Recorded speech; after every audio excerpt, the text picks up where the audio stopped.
जय श्री कृष्णा, राधे राधे। पार्ट 1 में मैंने आपको बताया था कि आज ठाकुर जी कौन सा श्रृंगार धारण करने वाले हैं, तो उसकी वीडियो मैं इस वीडियो के डिस्क्रिप्शन बॉक्स में आप सभी के साथ शेयर कर दूंगी। पार्ट 2 में मैं आपको बताऊंगी कि ठाकुर जी किन किन चीज़ों से वो स्नान करेंगे और उनके स्नान करते समय किन किन चीज़ों का हमें ध्यान रखना होगा। तो चलिए अब हम ठाकुर जी को स्नान कराते हैं। तो सबसे पहले हम जो है तुलसी पत्र अर्पण करेंगे श्याम सुंदर को, फिर दही से स्नान कराएंगे। तो सबसे पहले हम दही से स्नान कराएंगे ठाकुर जी को। अगर आपके ठाकुर जी का जो रंग है काला पड़ जाएगा तो आप ऐसा कर सकते हैं कि दही में बूरा मिला के आप इनको स्नान करा सकते हैं, तो उससे जो कलर है वो काफी ग्लो हो जाएगा। अब इनके ऊपर भी हम दोनों को मैं एक साथ ही स्नान करा रही हूँ। दही के बाद हम घी लगाएंगे और फिर इनको भी घी लगा देते हैं इस तरीके से। और घी लगाने के बाद जो है आप शहद से स्नान कराइए। आप शहद से घी लगाने के बाद स्नान कराइए, क्योंकि फिर शहद से ना घी जो होता है, चिकनाहट होती है उसकी, वो निकल जाती है।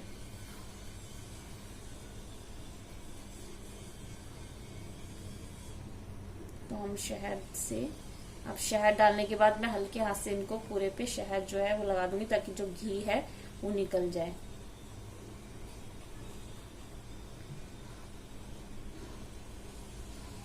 और ये ध्यान रखिएगा, जब आप ठाकुर जी को स्नान करा रहे हो तो अपने नेल्स ना बड़े ना रखें, क्योंकि उनको लगने का जो है वो बना रहता है कि कहीं उनको लग ना जाए। भाव होता है ये कि ठाकुर जी को कहीं नेल्स लग ना जाए हमारे, इसलिए नेल्स कभी भी, ठाकुर जी की सेवा कर रहे हो तो नेल्स तुम्हारे बड़े नहीं होने चाहिए। और हाथों में अगर आपने अंगूठी वगैरह कुछ पहन रखी है तो उसे भी निकाल दें, क्योंकि वो भी चुभ सकती है। ठाकुर जी बहुत छोटे हैं, उनका बहुत कोमल शरीर है, नाजुक है वो बहुत, तो हम नहीं चाहते कि उनको हमारी वजह से कोई कष्ट हो। तो इसलिए आप नाखून भी अगर आपके बढ़ रहे हैं तो काट लीजिए। और मैं तो यूं कहती हूँ, जो ठाकुर जी को प्रतिदिन स्नान करा रहे हैं, सेवा कर रहे हैं, तो उन्हें नेल्स तो रखने ही नहीं चाहिए, क्योंकि आप किसी भी वक्त उनको उठा रहे हैं तो, या फिर वस्त्र चेंज करा रहे हैं, शयन करा रहे हैं, तो लग सकते हैं नाखून आपके उनको इस तरीके से। तो नाखून आपके बड़े ना हो। और जो है अगर आप उनको स्नान करा रहे हैं तो, या फिर आप उनकी इत्र मालिश कर रहे हैं उनको शयन कराने से पहले, तो आपके हाथों में अगर अंगूठी वगैरह कुछ है तो उसे निकाल दीजिए। तो इस तरीके से आप शहद, घी लगाने के बाद जब आप शहद से इनको ऐसे ऐसे करेंगे, पूरे में लगा के हल्के हाथों से मालिश कर देंगे, तो जितना भी घी होगा ना वो सारा निकल जाएगा। उसके बाद हम जो है वो दूध से स्नान कराएंगे।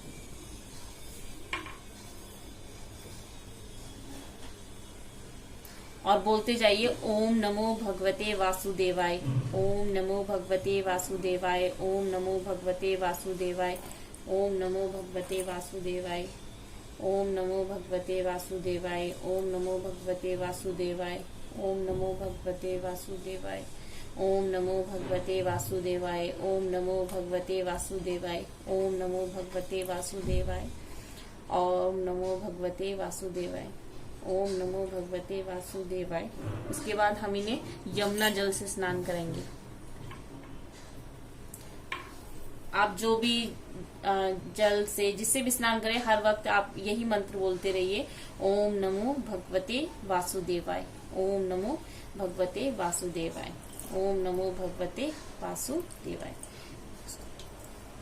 अगर आपके पास यमुना जल नहीं है, गंगा जल है, तो आप उससे भी स्नान कर सकते हैं। और बाई चांस आपके पास गंगा और यमुना जल दोनों ही नहीं है तो आप गुलाब जल का इस्तेमाल करें, लेकिन हो सके तो ठाकुर जी को विशेष तौर पर यमुना जल और गंगा जल से ही स्नान कराया जाता है। अब मैं साधारण जल से थोड़ा सा इनको डाल दूंगी, ताकि जो थोड़ा बहुत लगा हुआ है वो निकल जाए। और फिर अब जो थाली में है ये हमारे लिए चरणामृत है, ये ठाकुर जी से लगा हुआ है, तो इसे हम प्रसाद के रूप में पा लेंगे। तो मैंने इसको इस बर्तन में डाल लिया है। उसके बाद जब हम पूजा कर लेंगे तो उसके बाद ये प्रसाद के रूप में इसी से ही सबसे पहले हम यही, आज व्रत है लेकिन हम इसे, अगर आपने निर्जला नहीं रखा है तो आप प्रसाद जो है कुछ पाएंगे तो सबसे सर्वप्रथम इसी का ही पान कीजिए। और सुबह सुबह अगर आप ठाकुर जी को स्नान कराकर उनका चरणामृत लेते हैं तो इससे बढ़िया तो कोई और चीज हो ही नहीं सकती है। अब हम ठाकुर जी को अष्टगंध चंदन से स्नान कराएंगे, तो मैं दोनों को वापस इस थाली में विराजित कर लेती हूँ। उसके बाद ये अष्टगंध चंदन है, मैंने पहले भी दिखाया, तो इससे भी जो है वो काफी अच्छा चंदन है। ये से अच्छे से हम स्नान कराएंगे तो जो ठाकुर जी में की जो जैसे कह सकते हैं ना शाइनिंग आएगी। वैसे तो है ही हमारे ठाकुर जी इतने प्यारे, लेकिन इसे कराने से थोड़ी और चमक आ जाती है। थोड़ा सा इसको ले लीजिए, इसको इससे कराते हैं, इसमें थोड़ी थोड़ी दाने होते हैं, तो आप इस बात का ध्यान रखें कि आप इसमें थोड़ा सा जल डाल लें, और जल डालने के बाद इसको हल्के से रब कर ले। ऐसा ना हो कि इसमें गांठ हो और फिर आप ठाकुर जी को लगाएं तो फिर वो उन्हें चुभनी नहीं चाहिए। तो इसे अच्छे से हम पहले पेस्ट बना लेंगे अपने हाथों पर ही, इस तरीके से हल्के हल्के से, तो इसमें एक भी गांठ ना रहे। ये अच्छे से सॉफ्ट हो जाता है, फिर ये चिकना चिकना एक पेस्ट बन जाएगा और फिर इससे ठाकुर जी को हम स्नान कराएंगे।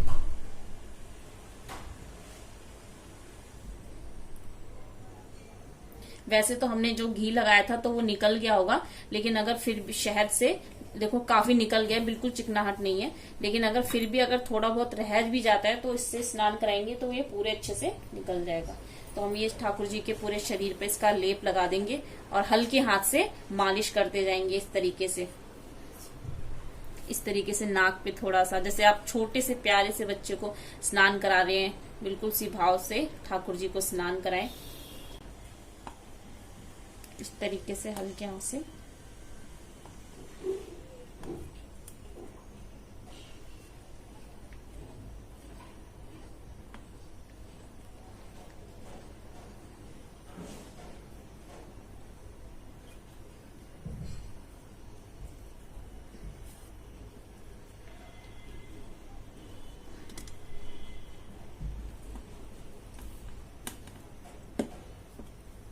मैंने इसे चंदन लगा लिया। अब इसे हम छुटाएंगे तो हल्के हाथ से मसलते जाएंगे और इसे जल से आप इसे धोते जाइए। तो हमारे ठाकुर जी, इसे ये भी है कि गर्मी में अगर आप चंदन से स्नान कराते हैं तो शीतलता प्राप्त होती है ठाकुर जी को, तो काफी अच्छा होता है। और वही कि स्नान कराते जाएं और प्रभु का नाम जाप करते जाएं। ओम नमो भगवते वासुदेवाय, ओम नमो भगवते वासुदेवाय।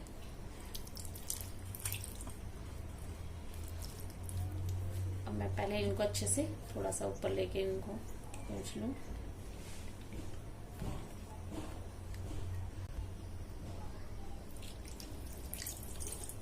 अब इसे इन्हें टॉवल में ले लेते हैं हम।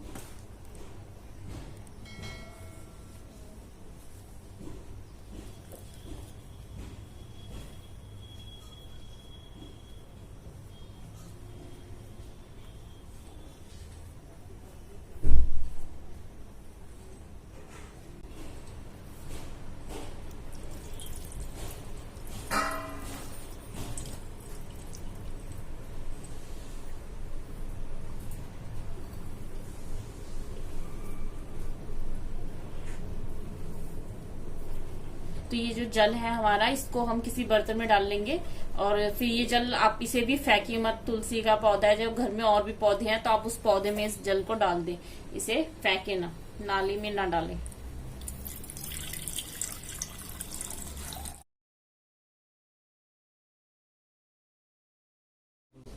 अब हम ठाकुर जी को जो है गुलाब से स्नान कराएंगे। इस तरीके से मैंने इसमें ठाकुर जी को विराजित कर लिया है और हम इसमें जो है जल डाल देते हैं।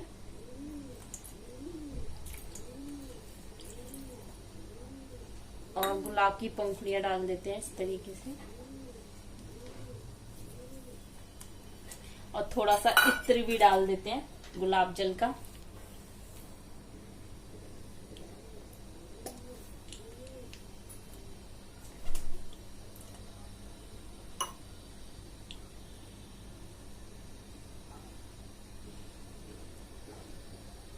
तो इससे भी बहुत, गर्मी में आप इसे जरूरी नहीं है कि जन्माष्टमी के दिन ही कराएं, आप ऐसे कभी भी स्नान करा सकते हैं, लेकिन गर्मियों में कराएं तो इससे ठाकुर जी को ठंडक मिलती है। गुलाब की पंखुड़ियों से हल्के से इनको स्नान कराएं इस तरीके से।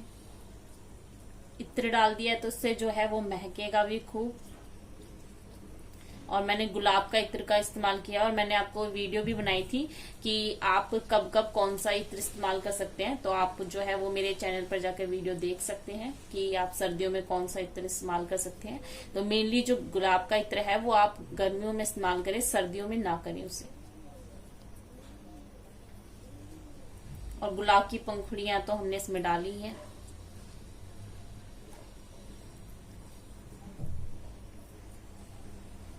तो मैं इसे अच्छे से, ठाकुर जी काफी इंजॉय कर रहे हैं।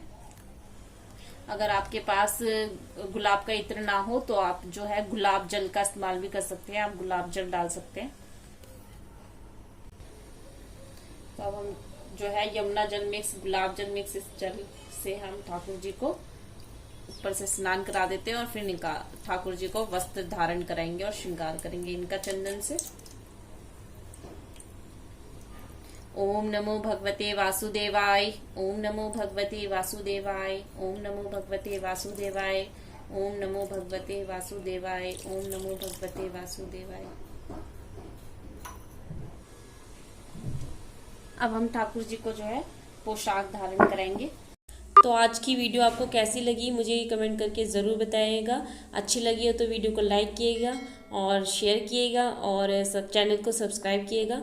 तो मिलते हैं अपनी नेक्स्ट वीडियो में, तब तक के लिए जय श्री कृष्णा, राधे राधे।